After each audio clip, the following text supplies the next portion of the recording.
Hey there guys, how are you today, and welcome to a brand new video on Formula Motorsport. So today we're going to be reviewing my F1 Fantasy League for the Mexican Grand Prix, see how we all did. So of course, Mexican Grand Prix won by Red Bull's Max Verstappen after the team locked out the front row. And more importantly, Lewis Hamilton has taken his 5th world title, meaning he's now equal with Fangio from the 1950s, and only Michael Schumacher has more world titles than Lewis Hamilton. So let's see how we all did. So the winner this week was Warrior on 212 points.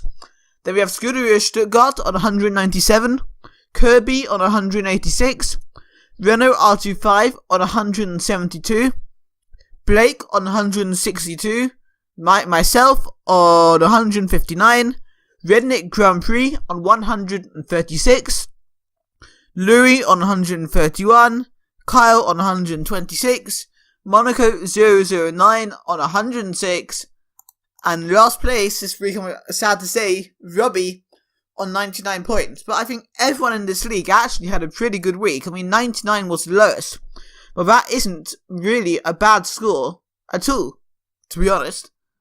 But now let's have a look at the overall leaderboard and look at each team for the Mexican Grand Prix. So we're going to start at the bottom, where we got Redneck Grand Prix on 1,500 points. Exactly, this is Seb. So let's take a look. 136 points, which isn't bad at all.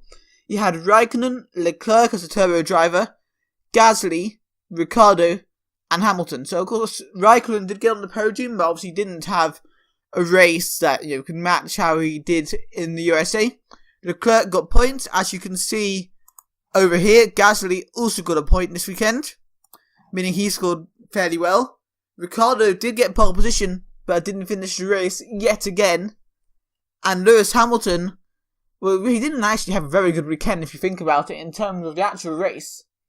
Only scoring 37 points. Of course, he qualified in 3rd, finished 4th. So probably not the best weekend for him, but he won his 5th world title, so he won't complain too much. And Haas only with 10 points, with both Grosjean and Magnussen finishing outside the points. Next, so we have now Robbie on 1,524 points. He had 99 points this weekend. He had Leclerc, Perez, who didn't finish the race in front of his home fans. He had Verstappen, who won the race. He had Ocon, who had a difficult weekend. He had collisions with some of the other midfield drivers, including Gasly and Hartley, I believe. And Ricciardo, who of course, well, I've talked about him already, but a good call of Verstappen there, 43 points, not bad. And Red Bull, where you got a pole position and race win there. Good choice. But I bet you wish you had Leclerc as your turbo driver rather than home favourite Sergio Perez, who retired. Next, we have Monaco 009 on 1,557 points. And he went for Alonso, who didn't finish the race. Ocon, who had a poor weekend. Leclerc, who got points. Hulkenberg did well this weekend. In fact, the whole Renault team did quite well this weekend overall. As you can see over here, they got 6th place with Nico Hulkenberg, where his Sainz failed to finish the race, but was quite high up on the grid. And you got Ricciardo as well, who we know didn't finish the race, but Mercedes, 42 points. It was actually quite a weak race for Mercedes. Only 4th and 5th is pretty poor by their standards. They weren't really fighting for the victory at all this weekend. It was quite surprising, actually. Next, we have Kyle, KTM team, on 1,831 points. So quite a big step up there between P9 and P8. He went for Alonso, Magnussen as a turbo driver, but didn't score very highly, to be honest. Verstappen, Stroll, and Leclerc. To be fair, Stroll and actually Williams, they finish a lot of the races. I know they're very slow, but they do finish a lot of the races this season. Obviously, Magnussen didn't finish in the points, but 14 points as a turbo driver isn't terrible. Alonso was out pretty much right at the start. He had, I think, a bit of debris in his radiator, I believe. And, well, Verstappen won the race. Next up, we're going to look at Louis, Stewart Motorsport, on 1,836 points, so pretty close there, between P7 and P8. He went for Vettel, Magnussen, Sainz, Ricciardo, and Leclerc. So obviously Vettel had a difficult qualifying only in P4, but had a pretty strong race, finishing in P2, but didn't really challenge for victory. Talked about Magnussen already, and Sainz, who retired from the race. All the Spanish-speaking drivers, Alonso, Sainz and Perez, all failed to finish at the Mexican Grand Prix. Ricciardo on 0 points there, and Leclerc, good turbo driver to have, to be honest, 42 points. And of course, Red Bull, well, they won the race. Next up, we have Supro Kirby on 1,841 points, also pretty close there. He got 186 points. He went for Vettel, Magnussen, Leclerc, Hülkenberg, and Gasly with Ferrari as a team. So Ferrari scored very highly, actually, as a team, especially considering they didn't win the race, but they did have second and third on the podium. So Hülkenberg did well, as I said. Gasly did pretty well as well, and Toro Rosso, all the way from the back of the grid as well. Mustn't forget that.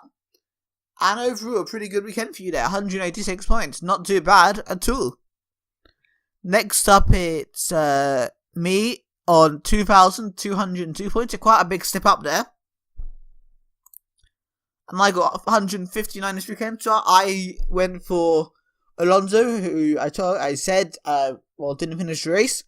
I had Raikkonen and Hamilton, so there we had third and fourth place. Not too bad. And I had Ocon, who had a very difficult weekend, but Leclerc as a turbo driver has really saved me 42 points. And like a lot of other people, I had Red Bull as a team. Who's next? Scuderia Stuttgart on 2,216 points, so pretty close between me and him. And they went for Raikkonen, Grosjean, and Magnussen, who both didn't finish in the points. He had Leclerc as a turbo driver, loads of people have that. And Hamilton, and of course having Ferrari as your team, was what really scored you good points this weekend. Next, we're going to look at Blake 4-7 on 2,348 points. He got 162 this weekend. He went for Leclerc, Magnussen as a turbo driver. That wasn't the best move, to be honest. Vettel and Raikkonen, pretty solid, and Gasly. And you had Mercedes as a team, which obviously always going to score you decent points, but normally more than only 42. Next, we have Vincent on 2,369 points, so pretty close there as well. And he went for Magnussen, Raikkonen, Grosjean, Ocon as a turbo driver, and Vettel. So Magnussen and Grosjean didn't score points, as we know. Neither did Ocon. But obviously, a lot of your points have come there from all your Ferrari trio. And the leader at the moment on 2,424 points. So it is pretty close. It can still be overturned in the final two races. We have Roria, who's got 2,424 points. He got 212 this weekend. Fantastic weekend there. Because you had Verstappen and Vettel, 1 and 2. You had Leclerc, turbo driver. And here you had Ocon and Grosjean, not the best, but you also had Ferrari, who had a double podium. All round, a very, very strong team there. That must be one of the strongest ones of the whole weekend, the whole Fantasy League game. So there we go, guys. That was my F1 Fantasy League for the weekend. Hope you enjoyed the video, and I'll see you guys next time.